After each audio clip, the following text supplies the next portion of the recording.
to buy a house, you know what? You could tap into your IRA or your 401k to help with the down payment. But before you do, it's important for you to be aware of the pros and the cons. Joining us to talk more about it is Certified Financial Planner Joe Bert. Joe, good morning. Good morning, Andrea. Okay, so this seems to fly in the face of everything we talk about when it comes to our retirement plans and being told to leave them alone. But you're saying this might be a good option. Well, the difference is here you're making an investment as opposed to taking money out of your IRA or 401k to take a vacation or buy a TV or new shoes, maybe, you know.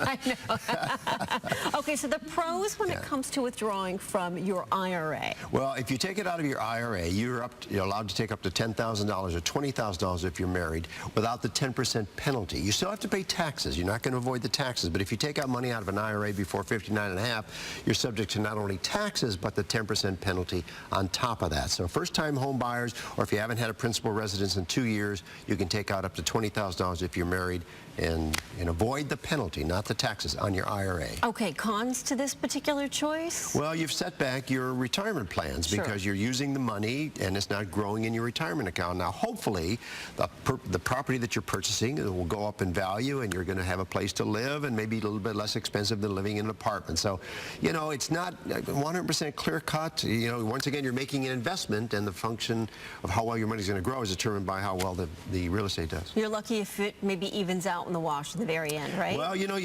home ownership isn't all it's cracked up to be. Yeah, that's true. You've got property taxes, you have insurance, you have maintenance, and we all saw what happened in the real estate back in 2008, 2009. But once again, this is a great time to be buying real estate. With interest rates at historic lows, it's not a bad time to do it. If you're going to be in the same place for a period of years, you don't want to do it thinking you're going to be in a house for a couple of years because generally it doesn't make economic sense. That's a great note. What about your 401k? Pros and cons with a 401k, you can borrow from your 401k. Now, you're permitted in many plans to take out the lesser of your vested balance or $50,000.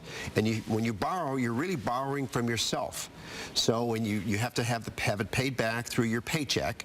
But the con is if you leave your job before that loan is paid back, you're going to get hit with taxes and a penalty.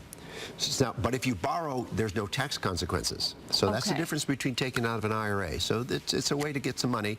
And you not only for a home purchase, you can do it for, or if the plan allows it, for most anything. But once again, the con is if you don't pay it back before you leave the job, you'll get hit with penalties and taxes. Okay. And one last question for you, just on a side note out of curiosity. When it comes to withdrawing from your 401 or your IRA, does your annual salary have anything to do with the taxes you pay on either of those withdrawals? Well, it depends on your taxes are going to be dependent on your income, not your salary, but your income. And if you don't pay it back, if you're not put back in the plan, with an IRA especially, then you'll have to pay taxes, and it's a function of how high your income is. Not only your salary, but other sources of income, dividends, interest, capital gains that you might have in addition to your salary. It's added to your regular income, and you pay ordinary rates, not capital gains rates. So if you're having a slow year and you might not be making as much money as you used to. Yeah, that's what people do. But unfortunately, when you do that, you really set back your retirement. And as we've said time and time again, if you don't save for your retirement, the only thing you're going to have is Social Security, and that's not a pretty picture. Not going to be enough, right? Joe, thank you. Where can people find you? Once again, Google me, 2 words, Joe Bert, B-E-R-T. Very good. Have a wonderful Labor Day. You do the same. Don't work too hard. All right. All right. Still more to come.